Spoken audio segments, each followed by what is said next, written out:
The Diablo IV devs are certainly no strangers to controversy, especially as of late. And I'm not just talking about with the patch they released for Diablo IV. Some of you might have heard about the recent controversy surrounding stash tabs in the game, and this is likely old news to some of you. But the point of this banter is to hopefully provide some insightful, thoughtful feedback on this, and maybe a possible solution. I know, how dare I?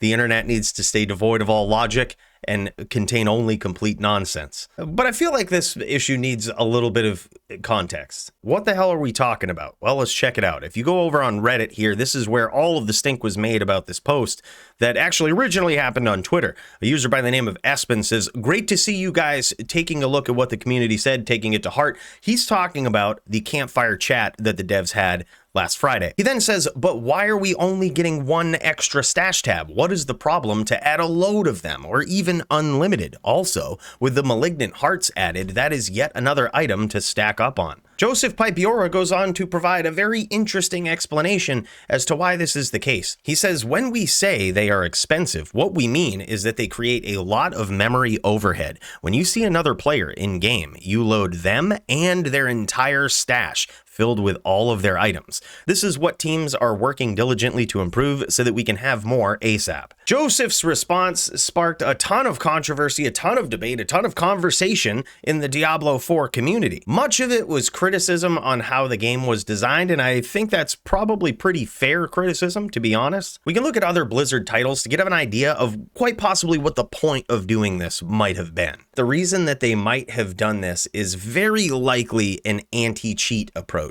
All we have to do is look back at games like Diablo II. That was a game where when any player would leave the game, every other player in the game had their game saved at that time. It didn't matter how the player left, whether they saved and exited, Alt F4'd, lagged out, crashed, whatever. If they left the game, their save state of all of their items in their stash inventory everywhere would be saved to the server, and it would subsequently be verified by everybody else saving to the server at that same time. This works well in a game where only 8 players can be in a world, but when you try to translate this anti-cheat approach to games such as Diablo IV, when you have an unknown amount of players that could be in your vicinity, it doesn't really translate well, especially when you're doing that on load of a player. So that can provide some sort of likely context as to why this exists, why the game was designed this way, but it also gives us sort of a unique peer through the depths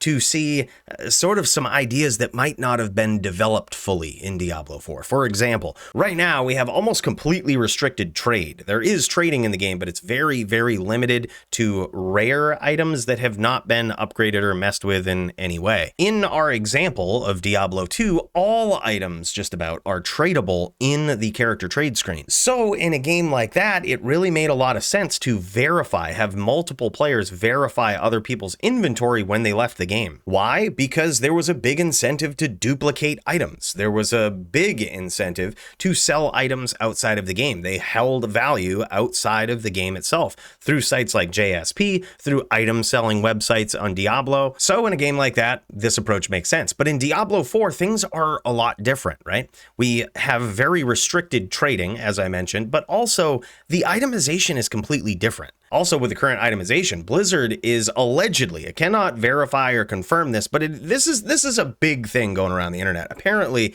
they are banning people for using JSP or potentially selling items for real money. How they're doing this is they're looking at suspicious trades and suspicious chat logs in the game that may suggest an item was sold for real world currency. It wouldn't be the first time that Blizzard has taken steps like that in a game. So there's other remedies that are being enacted, albeit not very efficient ones, unless they're using AI to figure out these suspicious trade activities. So the question becomes, do we actually need to have a solution like this where a player's inventory is completely loaded when they step on the screen? I think the immediate answer with the current state of the game is no, and that's sort of the sentiment that a lot of the internet is echoing. However, that is assuming that the current state of the game is a good one. If there is no verification of items and other players' stashes, then there very likely can never be any elevated trade from the trade that currently exists. While some players are starkly opposed to this, a poll that we put out many months ago concerning the current state of trade in Diablo 4, about 90% of players support actual free trade. When you consider that Blizzard is doing other things to sort of combat the suspicious activity in the game, I don't think it's entirely a terrible idea. But regardless, that's an argument for another day. The point is, this approach might not actually be a horrible one because it is a server-side sort of anti-cheat. I would argue this is a perfect time to actually release a little bit of the reins on trade. This would actually be a very good thing for everybody's stash tabs. If players could trade those away, I think it's possible that player stashes could be cleared up a little bit. Hell, even if they could just give them to their friends who are leveling up. And this goes for anything from malignant hearts to aspects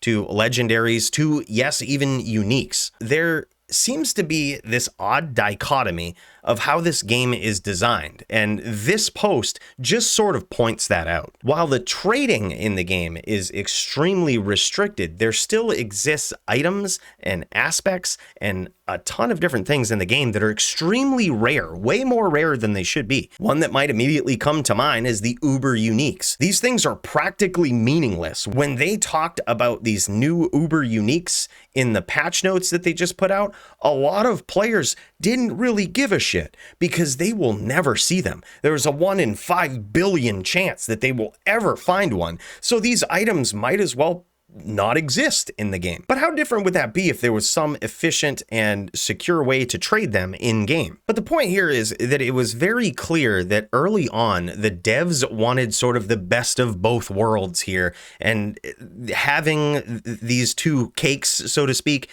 is really hurting the feel of the itemization in the game. And those two things are having very restricted trade to make a very small portion of the population happy, but also preserving the extremely rare occurrence of these Uber Uniques, much like they did in Diablo 2 for the players that want to chase them. These two things don't mesh well together. And I think this post right here by Joe is really just pointing that out. So I guess the real solution here is that items need to be loaded a bit differently.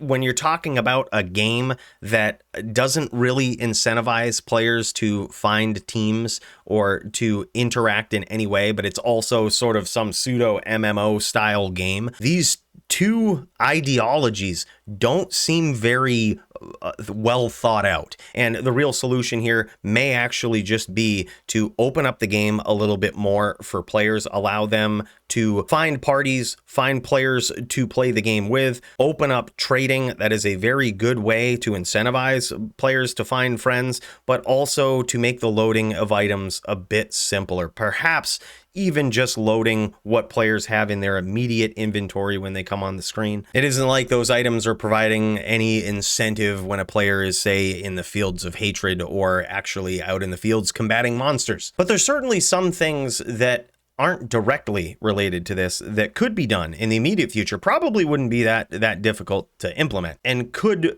solve some of these problems that players are very concerned about in the community. Either way, what do you think? Let me know down in the comments. Let's have a chat.